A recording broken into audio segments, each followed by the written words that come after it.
Hey everybody, Aaron Bishop here with Darish Kai. We are back for our second installment of our response to the Remnant Radio Torahism episode. I am Aaron Bishop, as you know. I am the pastor of Grafted Together, Greenville, South Carolina.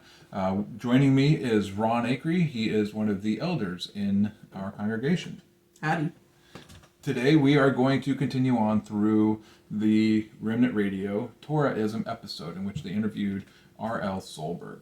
So one of the biggest issues that is present, and it's present not just in the Torah movement, but also in the anti-Torah movement, is this idea that the law of Moses is a series of disjointed and disconnected laws that are to be kept just because. I can't count the number of times that I have heard well-known teachers of the Bible trot out the number 613 as if that is a true statement on the number of laws that there are in the Torah. There is no indication that this is the case. In fact, when you actually read the Torah, in many cases, the way that laws are stitched together, you can't tell if it's one law, 3 laws, 5 laws. You have to break them up in several different ways. For example, love the Lord your God with all your heart, with all your soul, with all your might. Is that one law? Or is that 3 laws? I don't know. And neither does anyone else. And that's the point. The idea of there being 613 laws arose in the Middle Ages. And since then, several lists have been proposed by various Jewish sages and rabbis. And when you go and examine those lists of 613 laws, none of them agree with each other. What this tells me is that there was an end goal that they had in mind. They had their agenda. The law needs to equal 613 for some reason. I suspect I know what that reason is. I'm not going to get into what that is today. But they had their end goal. They had that agenda set. Then they went back to the text and said, let's force what's here into that 613 list. I'll challenge you. If you believe that there are 613 laws, go. Count the laws in the Torah. You will find it is not an easy task. And when you're done, go and compare it to other lists of the laws in the Torah. You will find it does not match anyone else's. In fact, you'll only get to 613 if you're trying to get to 613. So this idea that I have the problem with is that the way that Judaism interprets and understands the Bible is the way that the Bible is supposed to be understood. The way that Judaism interprets the Torah is not the way the Torah should be understood. Jesus had a lot to say about how Judaism interpreted the Torah and how they were off, how they were wrong in their interpretation of the Torah. And he presented an alternate interpretation. Instead of the Torah being a list of do's and don'ts, the Torah is like a tree. It starts with love. Love fulfills all the law, right? That's New Testament. Then it splits. Love God, love your neighbor.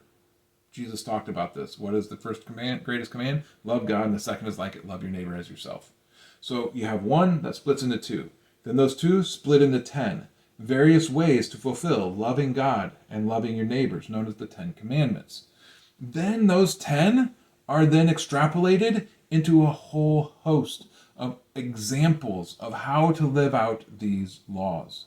I've done a video on this. I've done actually a series of videos on these in the Bishop's Blurb about how the Torah, especially the book of Deuteronomy, is just an extrapolation of these principles. And it demonstrates how we are to treat the law. In Deuteronomy chapter 5, we find a listing of the 10 Commandments. Starting in chapter 6 through chapter 25, each of the 10 Commandments is listed in order. I'll link that video here, but it is really amazing once you start to see that this is how Deuteronomy itself presents the Torah.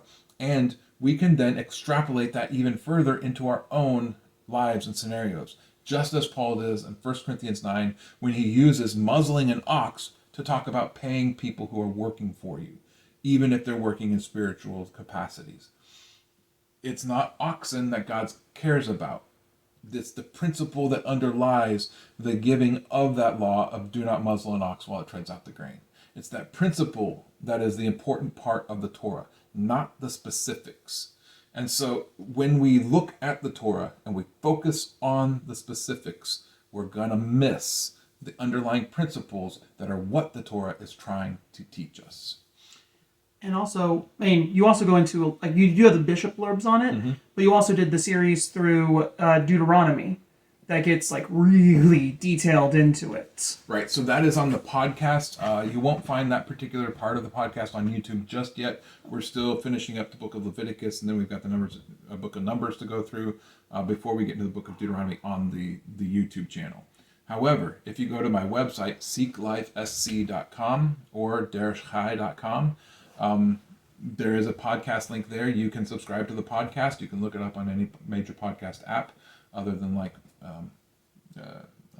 what's the Spotify? I'm not on Spotify doesn't have it.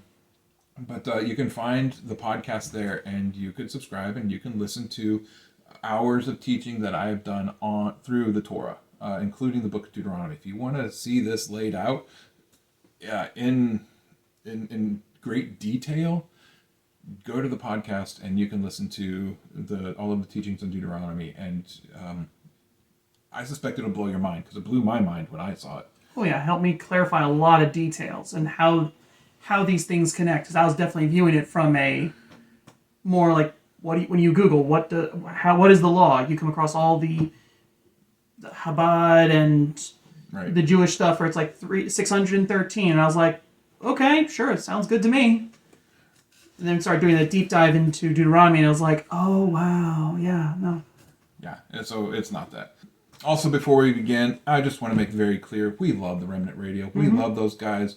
We've been to one of their conferences when they came near us in North Carolina and Statesville.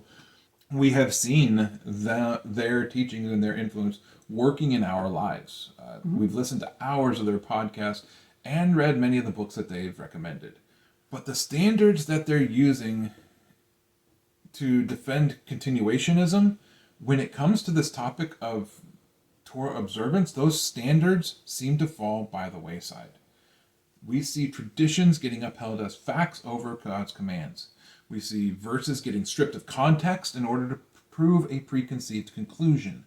I hate to see this happening with Remnant Radio, and so I'm here with Ron, and we are here responding to this Torahism episode in order to point out these issues and to present a good side, what we actually do believe and how we do interpret these and how we make sense of this, because Solberg frankly does a terrible job of representing what actual people who keep the Torah think.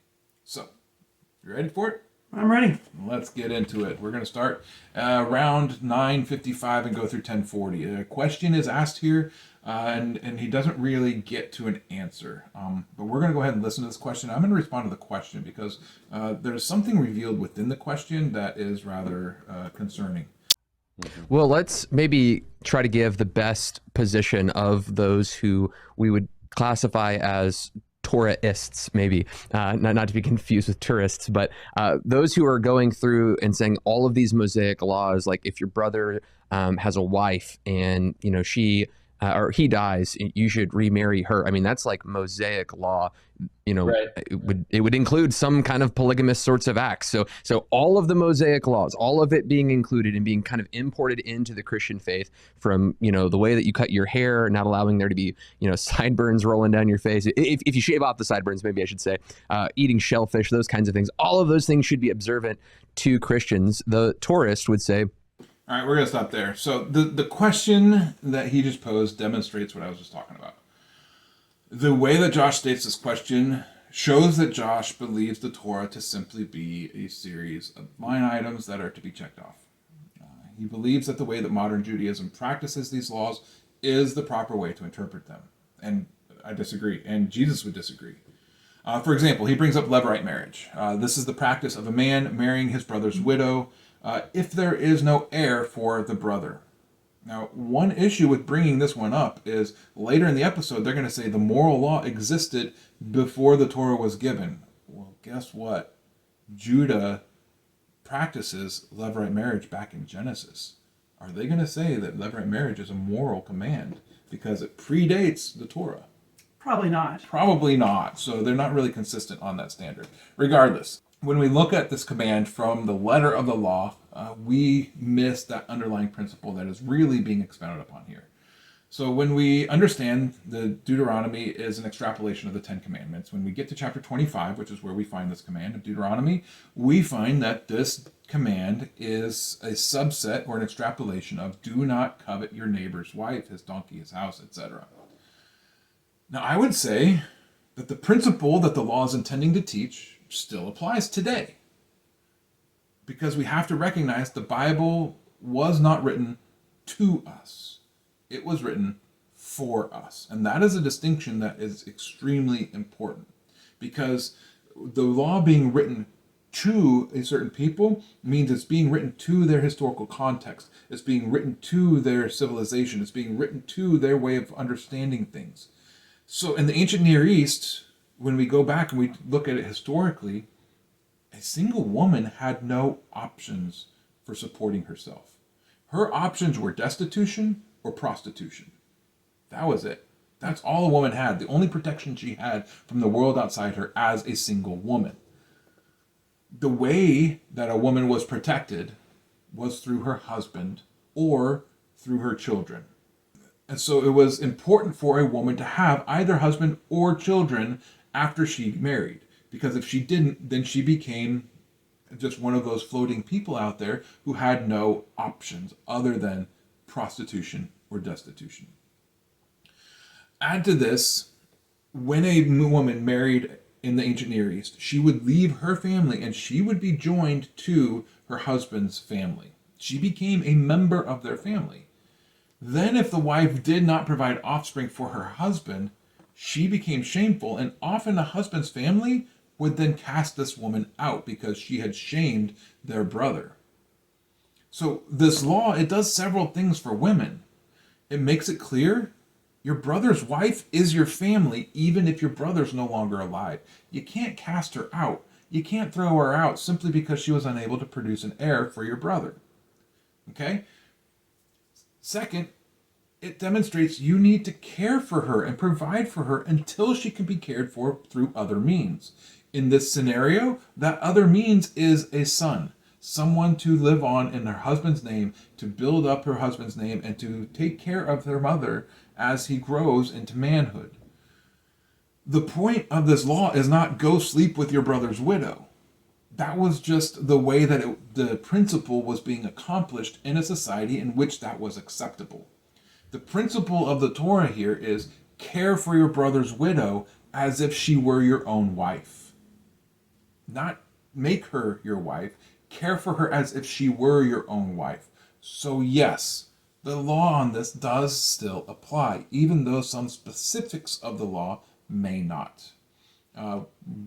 Anything you would like to add or maybe even push back on? I mean, there are different understandings of it. I mean, like, I loosely agree with, like, David Wilbur as it comes to his take on this, which is there isn't polygamy involved because you're not to have multiple wives, but to go to the next nearest kinsman, as we see with Ruth. It wasn't a matter that she just had to go to the very first kinsman, and if he said no, it's like, no, there was a line. And so David Wilbur would say, you go to the next relative, the next available relative right, to take on that responsibility to provide for his brother's wife. Right. We have to recognize that the terms brother are used extremely loosely. The brothers and sisters, they're used very loosely in the Bible. For example, Genesis 14, Lot is called Abraham's brother, even though we know Lot is in fact Abraham's nephew.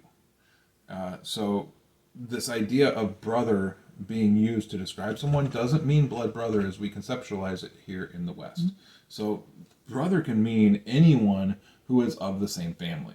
And so that is another legitimate interpretation, is to say he goes to the next available man of marrying age within the family. If it takes a few years, fine, it takes a few years. And we see that being carried out in the story of Judah and Tamar. And so this idea that, this is just so old and so out of date, it's just a way of denigrating the Torah and trying to point out that it doesn't exist. Let's go with the next example, the sideburns. I think I failed on that. Yeah, I'm not doing a very good job myself.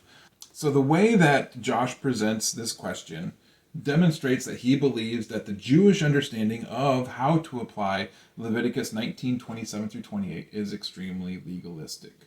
Leviticus 19:27 through 28, what does it actually say? It says, "You shall not round off the hair on your temples, nor mar the edges of your beard. You shall not make any cuts on your body for the dead, or tattoo yourselves. I am the Lord."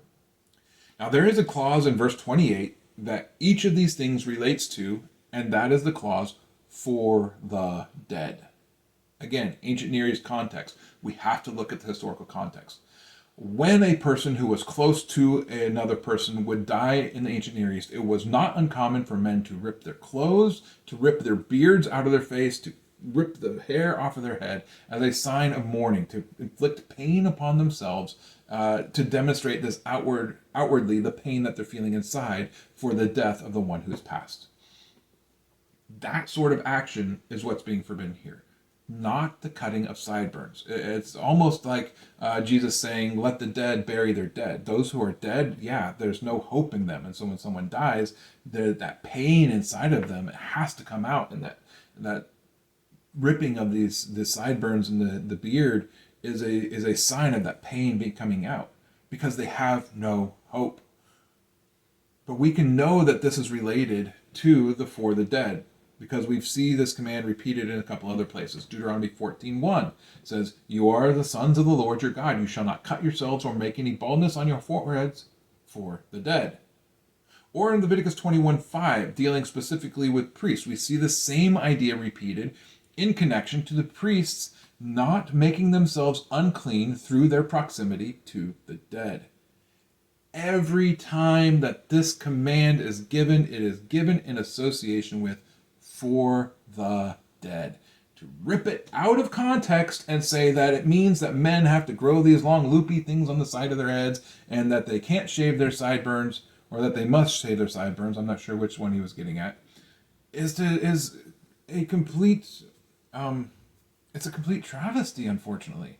It is taking scripture out of context in order to prove a preconceived, baked-in point, which is what they rail against in their cessationist video. Ron. Yeah, I agree. I take it an extra step forward. Something like "for the dead" also can be, we see throughout multiple cultures, even back then, scarification or tattoos for the dead. Right. I mean, Grandpa died, and to help me remember him, they would scar a portion of their face so that the hair wouldn't grow there anymore. Right. Or scar the top of their head so that that area would never grow hair again. And right. Same thing with tattoos. Oh, that's even common today. I actually have a tattoo. I got it at a Christian tattoo parlor. While I was there, a guy came in to consult about getting the picture of his dead mother on his arm. Yeah, I would say is what it's talking about. It's not about tattoos in general. It's about getting a tattoo for the dead, as if you're never going to see them again. I need to remember them and not lose them because I have no hope within myself that I might see them again one day. That right there, I would say, is crossing the line. Getting the heart with the date of someone's passing, I'd say that's crossing the line. That's what's being talked about, because you're demonstrating a lack of hope in the resurrection. Mm-hmm. So another one, Josh didn't specifically mention it, they will a little bit later, but another one that constantly gets thrown at us when questions like this are raised and steeped in this particular way, well, do you wear mixed fabrics? Have you been asked that? Oh, yes. Multiple times. Mixing of fabrics. Prohibition of mixing fabrics. It's not a prohibition against mixing any kind of fabrics. If you actually do the study on the words that are being used in the Hebrew, it is a prohibition specifically against wool and linen. The word that's translated as simply mixed threads in Leviticus 19 is the word sha'atnez. Do a search for this word in any lexicon. Do a search for this word in any website. It will tell you this word specifically means wool and linen. If you turn to Strong's, you're going to see just mixed. That is a wrong way to use a biblical resource, because Strong's is just a concordance. Strong's is only going to tell you how the word has been translated. It's not going to tell you what the word means. Get a lexicon. Get a dictionary. Do a search for the word on the internet. That is shatnez, Shatnez, shatnez. It is a word that means linen and wool. Why was this mixture forbidden? Any ideas, Ron?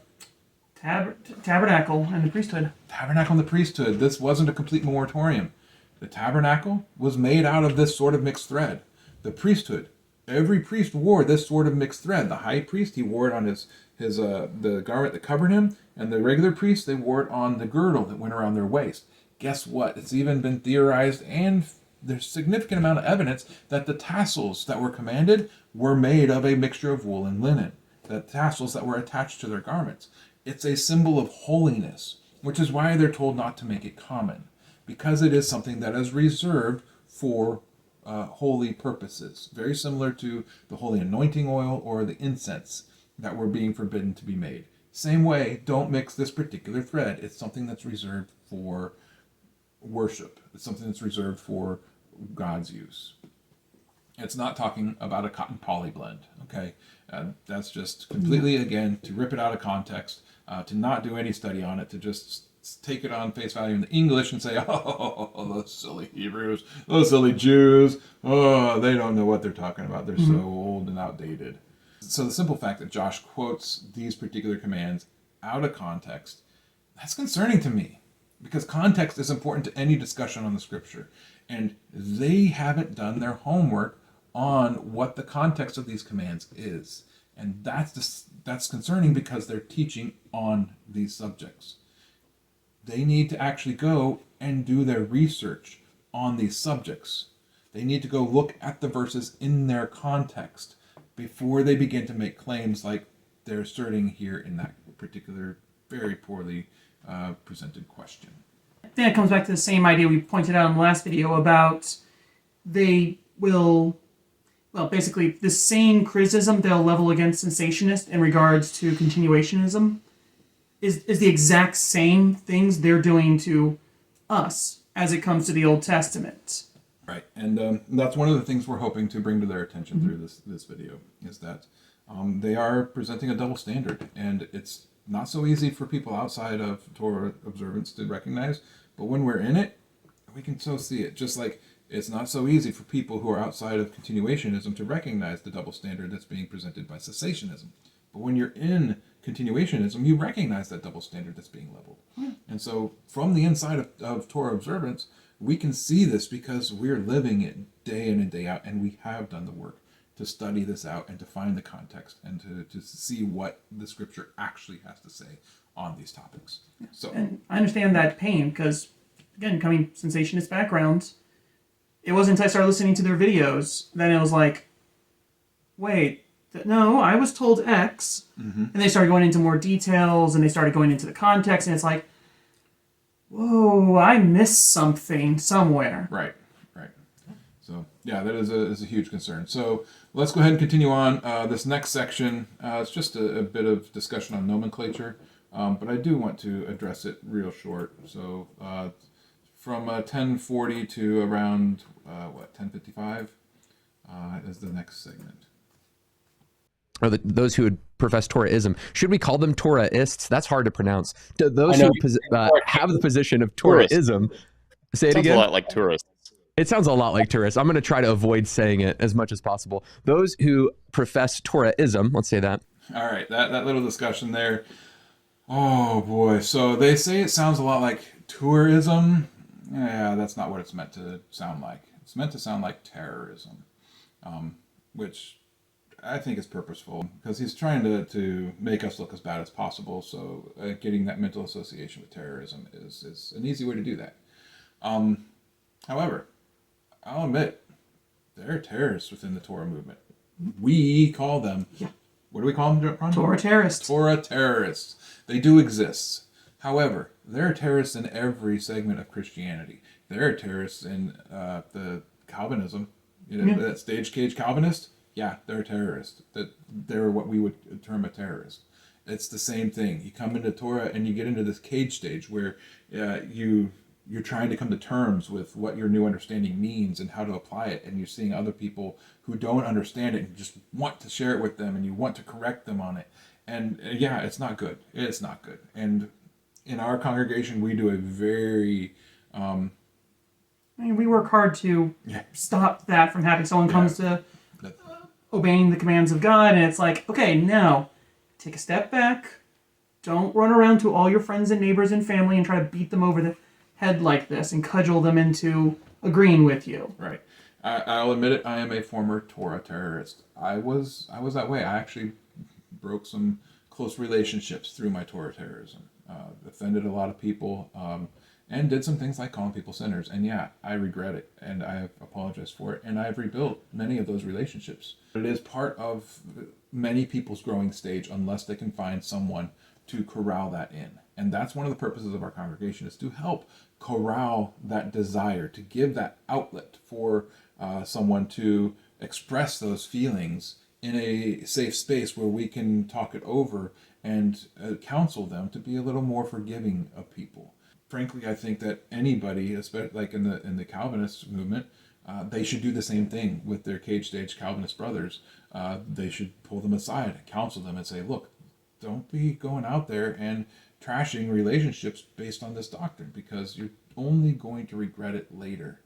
And I mean, I think that's just a bit of wisdom that anybody could apply. That's the nature of humanity when we find something that we believe so firmly to be true, as I want everybody to believe, even if I have to beat them into it. Right, and frankly, there are terrorists in every movement. Westboro Baptists come to mind. They exist. They exist everywhere. They exist in every movement. So yeah, they exist in Torah observance. Therefore, Torah observance is wrong. That's a very bad style of argumentation. That is an ad hominem, attacking the character rather than the argument. Let's stick to arguments here rather than attacking the character of people. All right, moving on. Segment 3. This one's going to be a little bit longer. It goes from 10 minutes and 56 seconds to 14 minutes and 51 seconds. They would say that at Sinai, when God gives the commandments to Moses, there's a mixed multitude, and that's part of their argument, is that these laws weren't just given to Israel. These laws were actually given to Israel. Mixed multitude leaving Egypt with Israel. So the idea being Gentiles were mixed in with the Jews who were on the Exodus. And then the presumption is, and I don't think it's an unreasonable presumption, that when they arrived at Mount Sinai, not too long later, 6 weeks, 8 weeks later, maybe 3 months, that those Gentiles were still with them. So as they sat at the foot of Mount Sinai and God gave the law, this is how the Torah keepers kind of present it. The law was given to everyone in attendance, and that in attendance included the Gentiles. And so they are part of the law. They're under the law. And there's a few big problems with that. I don't have a problem with the concept of Gentiles being at Sinai, even though the Bible doesn't explicitly say so. I think that's not unreasonable. The problem is that God made a covenant specifically with Israel. So Exodus 19, at the very beginning, verses 1 through 6, God says, hey, this is for the people of Israel. This is for the descendants of Jacob, the house of Jacob. Jacob being, I'm sure you guys all know, Jacob was renamed Israel by God. And so when he talks about the house of Jacob, we're talking about the descendants of Jacob. So God said, even if there were Gentiles there, God said, hey, this is who I'm making this arrangement with the house of Israel. So the covenant was made. And here's the thing about all those laws, and especially this whole section of laws called the holiness law or the purity laws that were made specifically to set Israel apart from every other nation. So these are in Hebrew, the word is kadosh, holy, and it means literally set apart for God. It means different. It means, other. And so the idea, we see this in Deuteronomy 14:21. God says, if an animal dies naturally, which meaning, it wasn't ritually slaughtered, the Israelites, you're not allowed to eat that. Now, you can give it to the sojourners, which are Gentiles living among you, and they can eat it. Or he says you can sell it to foreigners, which are Gentiles not living among you. But you, Israel, cannot eat that because you are holy to me. You're set aside. So I think we have a number of very clear examples that no, those laws weren't equally applied even in Israel. Now, God did allow Gentiles to travel with Israel, to worship him, but they weren't full-fledged citizens, so to speak. And what I'll just say here is that all of this is moot when it comes to the question of Christians today. Are Christians today required to do those things. In a very real sense, it doesn't matter if the Gentiles were under the old covenant, because the old covenant is done and gone. Hebrews 8:13 says the old covenant has become obsolete. He says God made the old covenant obsolete. And so God gave us a new covenant. We are under the new covenant. And if you want to look at, I tend to like the phrase family of God. So all the believers in God, we're a family, because, there's so much language about being adopted in and being children of God. So if we adopt that sort of family framework for looking at all believers in God, the believers in God today, God's family has different family rules. There's different rules for the household of God than there were back then. Nobody today, not even Jewish people today, in my opinion, are required to keep any of those Mosaic laws. So even if we want to grant the point, which I don't grant, but if we did want to grant that point that, hey, yeah, okay, Gentiles were part of that covenant as well, we have to then say, okay, well, that's fine. That's an interesting part of history, but today it doesn't matter because no one is required under the new covenant. So, hey, have I got some good news for you. You don't have to grant the point. We can actually prove it from Scripture. What? So Solberg makes a whole lot of assertions here. He covers a lot of ground. So let's go back and go through some of the things that he states. There's a whole lot of, frankly, just bad scholarship. He doesn't seem to know his Bible here. So the mixed multitude. Solberg states that there's no evidence that this covenant was made with Gentiles or that Gentiles followed Israel into the wilderness. He grants, he'll give it to you. It makes sense that they would, but that's not true. However, there is a character in the Torah who is quite significant. In fact, you would find him being mentioned several times outside of the Torah in the book of Joshua and the book of Judges. This is none other than Caleb, the spy for the tribe of Judah. We're first introduced to him in Numbers chapter 13. This is the same Caleb who took Hebron, the place where Abraham was buried, as his inheritance, the place where David was set up as the king. This Caleb was a Gentile. What? Shock. A lot of people are shocked when they find that out. 3 times. Once in the book of Numbers in chapter 32, verse 12. Once in the book of Joshua in chapter 14, verse 6. And later then in chapter 14, verse 14. Caleb is identified as a Kenizzite. Who is a Kenizzite? A Kenizzite is a descendant of Esau, descendant of Kenaz. They were inhabitants of the land of Canaan. If you go to Genesis 15, the list of the nations that are to be, or that are inhabiting the land of Canaan, Kenizzite is right there in the list, in that covenant language. Caleb was a native of the land of Canaan. He was a Gentile. Not only did this Gentile inherit land in Canaan, he was also chosen as the spy for the tribe of Judah in Numbers before they really even began their wanderings in the wilderness. Caleb is one of only 2 men who were called out as faithful during that generation. So he's a Gentile. So yes, there is evidence of Gentiles being part of Israel, of Gentiles being included in Israel, of being included in the covenant, of being included in the inheritance. Solberg, unfortunately, doesn't seem to recognize this. He's either not seen this before, or he's being completely disingenuous. Either way, it's a bad scholarship, or it's bad argumentation. Is there anything you'd like to add to that? Yeah. A quote that was brought to my attention. It's from Judaism, The Evolution of a Faith. It says, from its very inception, Israel was a theological entity, a federation of tribes based upon a common faith. This common faith, not blood kinship, was the test of belonging to the people of God. And we see that all throughout scriptures, where we see Gentiles, they put their faith in God, and then they're taken in and they become Israelites. Like Rahab, Caleb. I mean, there's different characters. But we also see this on the flip side, where someone disobeys God's law, they go after other gods, and the Bible says, and Torah says they are to be cast out or cut off. Yeah. It's like exile. You're no longer one of us. So if it was tied to blood, then even if you cast them out, they're still an Israelite. And Solberg tries to make this point when he points to Exodus 19, 1 through 6. States that the covenant was made specifically with Israel, and it does in that passage, I believe it's in verse 4, say the sons of Jacob. Now, if we were to just use that one passage in isolation, Solberg would have a point. However, that passage doesn't appear in isolation. It appears in a context. That context being the Torah. Let's look through the Torah and see if this applies. How about Leviticus 24:22? You are to have the same standard of law for the foreigner, for the foreign resident, and for the native. I am the Lord your God. Or Numbers 9:14. If a foreigner dwelling among you wants to observe the Passover to the Lord, he is to do so according to the Passover statute and its ordinance. You are to apply the same statute to both the foreigner and the native of the land. Or Numbers 15:15. The assembly is to have the same statute both for you and for the foreign resident. It is a permanent statute for the generations to come.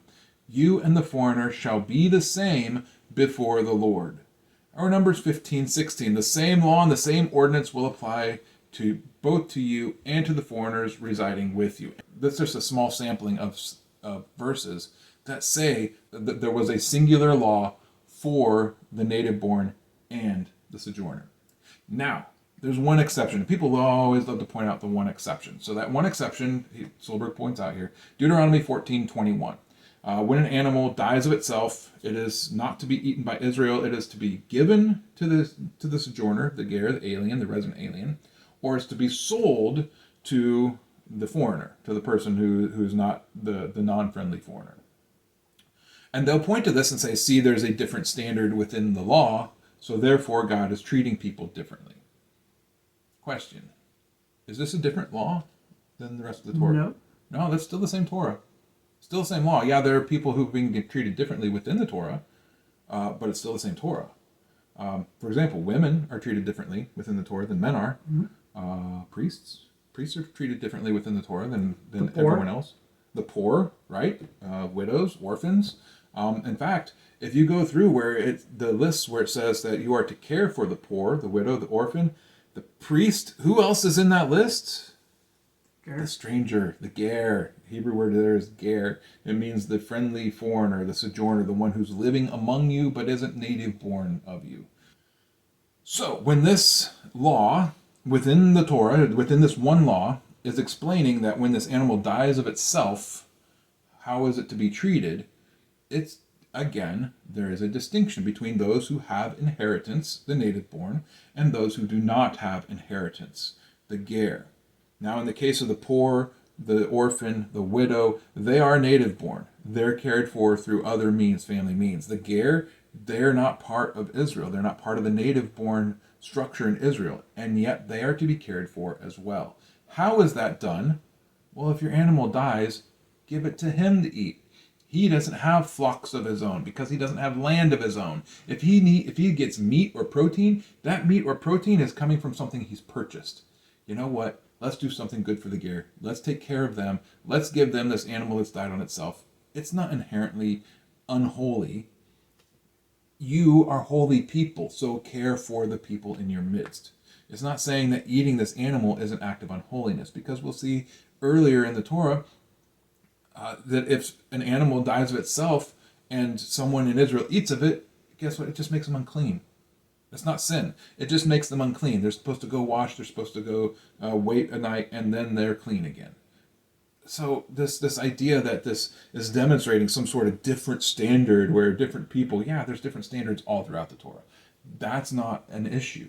That's not an issue even in our own legal system. There are different ways of treating people in different circumstances of life. It is still one law. It is still one standard. It is still one expression of justice. And that is what we're seeing here in Deuteronomy 14. Would you like to... No. That's what I was going to say. All right. So, this idea that Gentiles were not full-fledged citizens, that's false. I just talked about Caleb. He was a full-fledged citizen to the point where he got an inheritance. And there is no different standard. There are different ways there is no different law. There are different ways of treating people within the law, but it's not a different law. So those points that Solberg makes, they're not accurate. However, Solberg then goes on to say none of that matters. Why? Well, because that old covenant was done away with. Haven't you read Hebrews 8:13? Have you read Hebrews 8:13? Repeatedly, over and over and over. Over and over and over again. Because it is a passage that we struggle with. And guess what? The word covenant doesn't appear in Hebrews 8:13. Doesn't appear in Hebrews 9:1. In English Bibles, where they italicize words that they've inserted into the text for the purpose of clarity, The word covenant will be italicized in Hebrews 8:13. It'll also be italicized in Hebrews 9:1. I propose, as have many others, that it's not a covenant that's being talked about here that's passing away and growing old and fading. Now, how do we handle this passage? In order to come to this conclusion of covenant, one, you either have to not do your research and just read it in English and just kind of assume, or you have to enter the passage with this idea that Hebrews is talking about supersessionism. What is supersessionism? Supersessionism is the idea that Christianity now supersedes Judaism, that Judaism was the foundation, it was the beginning, it preceded Christianity, but now Christianity is on top and Christianity will proceed alone. That there is no going back to what's there. It's a very common idea among dispensationalists that the church has replaced Israel. And so many people come to Hebrews 8 with this idea of supersessionism already prepackaged in their mind. This is one of those areas where the conclusion has been baked into the text. Unfortunately, it's been baked in by translators, which is very Even sad. worse. Yeah, and that's even worse when translators are baking their own biases into the text. So, what does this mean? If it's not the old covenant that's growing old and getting ready to vanish, what is it that is growing old and getting ready to vanish? There's a couple ideas there. One that I held to for a while, I was never really settled on it, was the idea of the priesthood. Because earlier in chapter 8, it's finding fault with them, the priests. It's finding fault with them for failing to uphold the proper teaching of the Torah, and so on and so forth. However, that has changed recently. I recently was introduced by David Wilbur to a scholar named Jesper Svartvik. Fun name. He's a Swedish professor of theology. He is a modern Bible scholar who is very much into the Paul within Judaism movement. So the Paul within Judaism movement is the idea of looking at Paul as though he is a Second Temple Jew, looking at his letters as though it was written from the standpoint of a Second Temple Jew. And when you do that, you begin to find that a whole lot of things within the New Testament just kind of open up and unlock for you, and new ways of reading and understanding that fit way better with the text come alive. Rather than Paul trying to start something new, Christianity, Paul is expanding upon and teaching within his cultural framework. Okay, so Jesper Svartvik has written several things. He's written an entire article, peer-reviewed article. I forget the exact name of it, but David Wilbur talks about it in his video on Hebrews 8:13.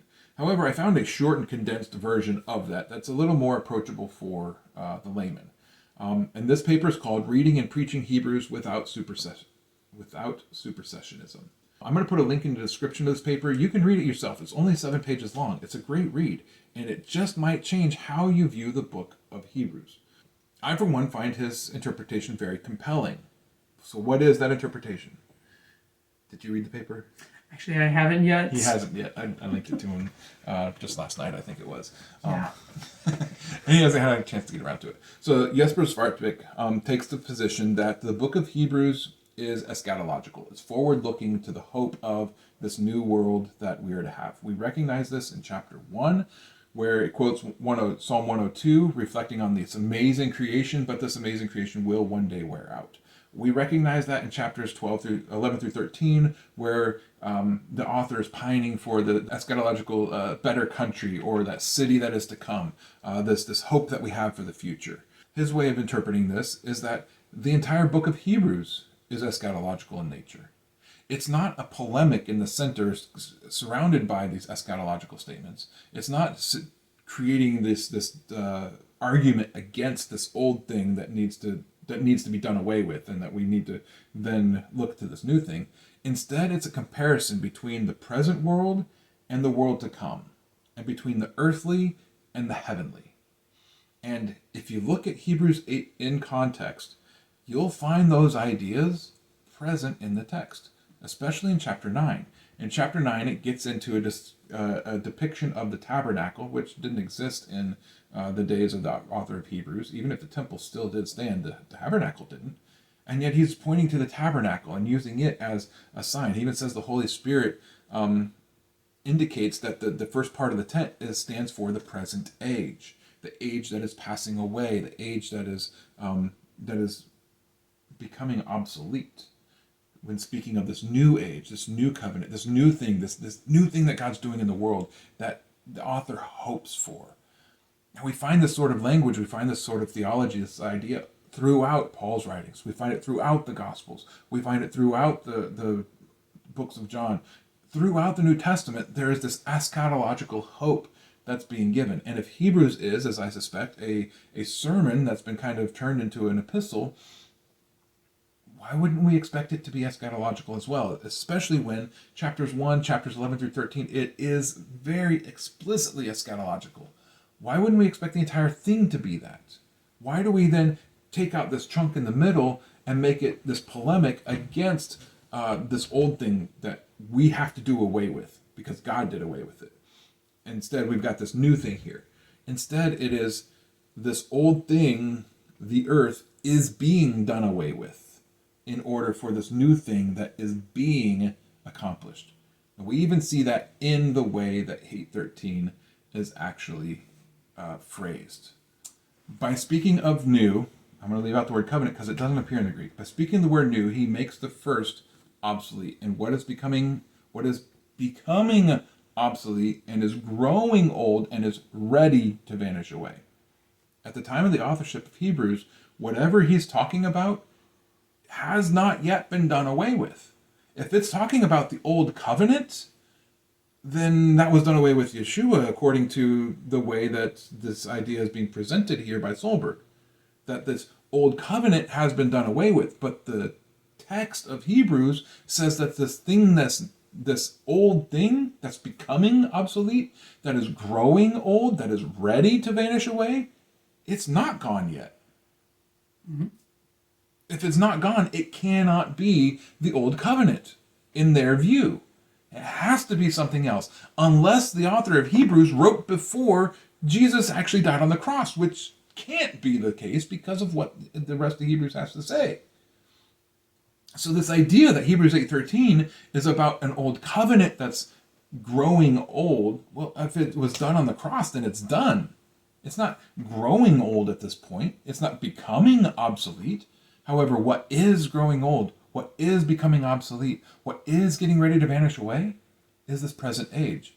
The same thing that we see Paul talking about, the same thing that we see John talking about, the same thing that we see as the hope and the expectation of the New Testament authors.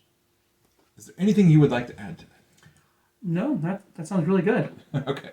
You need to read that paper. Yeah, you do need to read that paper. We need to approach Hebrews, the entire book of Hebrews, as though it's an eschatological treatise, comparing the present age with the age to come, and comparing the earthly with the heavenly.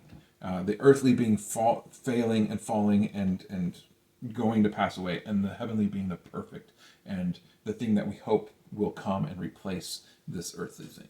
So Hebrews 8, we've wrestled with it, and we've come to find a way that makes the entire book of Hebrews gel together as a single treatise on the one topic, instead of making it into some sort of polemic against those old Jews and their old Judaism.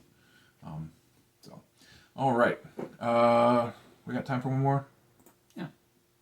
Ron says we got time for one more. Let's do one more. Segment number 4. Now, what would you say, because I've heard this argument before, that based on Romans chapter 11, Gentiles are grafted into the olive tree as a wild shoot, but we're grafted into the olive tree, and now, Paul's analogy, we're all one, but they would say we're all Israel, and they would say that since we are all Israel, we therefore need to keep the law of Israel, the Mosaic law. What would you say to that argumentation based on Romans 11? Well, I mean, the basic argumentation is the same thing. Yes, we're grafted in, and you could say we're part of the Commonwealth of Israel, which is the term we see in Ephesians 2. So if we want to say we're all grafted into Israel, I don't have a huge problem with that if we're using the word Israel to mean the people of God. And so if we look at it that way, yes, we are grafted in. And I like that you said into the olive tree, because some Torah keepers will just go right out and say we were grafted into Israel. It doesn't quite say that, but that's the concept. But the point to me of Romans 11, and Paul's talking about Gentiles and Jews, and he's really talking, I think, a lot about how Gentiles who are grafted in, you can't come in. And remember when this was written, 1st century, right? So there's all these kind of pagan things that Gentile believers are bringing in. And I think Paul's saying, look, no, we have to be respectful and honor the Hebrew roots, literally the Jewish roots of this faith. You're following a Jewish Messiah. And he came out of Israel. Jesus himself said, salvation is from the Jews in John 4. So Paul is saying, look, you need to respect the root of the tree when you come in, because his point, though, his really big point here is faith. That the reason that the other branches, the natural branches, were cut off was because of their lack of faith. And hey, you new branches that are grafted in, you can be cut off for the exact same reason. So don't get too comfortable. But I think it's important that we look at the tree as sort of a shared history, a shared background. And then later in Romans 11, Paul says, he says famously, I think it's around verse 25, he talks about, how Israel's going to be saved, how Israel's got a veil for a period until the fullness of the Gentiles come in. And that is how Israel's going to be saved. The Gentile believers are going to kind of provoke them to jealousy. Hey, why are you worshiping our God? That's our God, kind of thing. And they're going to come back to Jesus.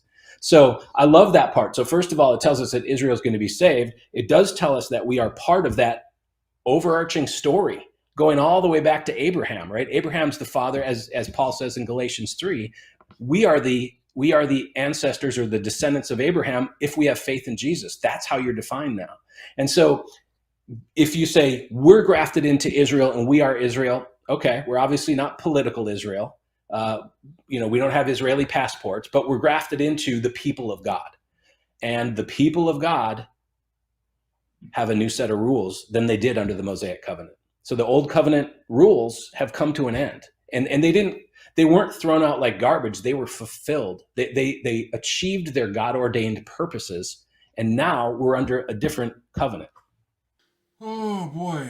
Well, I mean, frankly, I agree with a lot of what he had to say there. Yeah, a little bit of whiplash going, yes, no, right, yes, yeah. no. There's, that double speak is definitely happening. But he I liked how he's like, well, that's not what it actually says, but that is what it actually means. But some Hebrew readers will just go ahead and say what it means rather than what it actually says. I mean, come on, really? If they're saying what it means, then stop picking over what it actually says, because they're saying what it means. So, yeah, the idea, the quote that Ron read earlier, is exactly it. Israel has always been a community of faith. Always. From the very beginning. What is the first command? I am the Lord your God. You shall have no other gods before me. That's not just only to the Jews, only to Israel, or the sons of Jacob. That is to any person who will accept that Adonai, that Yod-Heh-Vav-Heh, is the God of Israel. That he is the God of all things. And that we're to have no other gods before him. So this idea that Israel was at any point simply ethnic, it falls flat on its face. We can look at Genesis 17. When circumcision was given, who was circumcised? All the household of Abraham. How many actual children did Abraham have? At that point, one. And yet the entire household of Abraham was circumcised. Why? Because of their faith in Abraham's God. It's always been about faith. And that's the point that Paul is making in Galatians. The faith has always been what got you in to Israel. Without faith, you were never part of Israel, which is why people were cut off, which is why the idol worshippers were discarded and exiled and executed in Israel. Is because they demonstrated they were never part of Israel through their actions. Would you like to add anything to that? No, that's exactly why I love that quote. So this idea of new set of rules, new covenant, point you back to the Hebrews 8 discussion. That's not true. However, he does mention it was all fulfilled, which opens another can of worms. However, that is going to be a teaser for next video, because next video we're going to start off with Matthew chapter 5.